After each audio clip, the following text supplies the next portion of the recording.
ஜனங்களை அடிமைத்தனத்திலிருந்து வாழ்ந்து கொண்டிருக்கிற இந்த ஜனங்களை விடுதலை பெற வேண்டும் சொல்லித்தான் அவருக்கு நோக்கமா இருந்துச்சு. அதனாலதான் அவர் என்ன பண்ணாரு, 10 விதமான வாதைகளை மோசே மூலமாக உண்டாக்கிறார். மோசே போய் செபிக்கும் பொழுது அவன் பார்வோனுடைய இருதயம் கடினமா இருக்கிறது.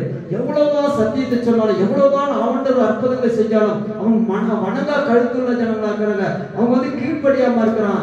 என்ன பண்றது ஆண்டவர் சொல்லி கேட்கும் போது ஆண்டவர் 10 வாதைகளை கொடுக்கிறார். அந்த 10 வாதைகளிலும் அவன் வணங்கவே இல்லை. கடைசியாக 9வது வாதையில ஆண்டவர் கடைசியாக எச்சரிக்கிறார். பாருப்பா, 10 வாதைகள் உனக்கு செஞ்சிருக்கிறார். தண்ணீர் ரத்தமாக மாறியது.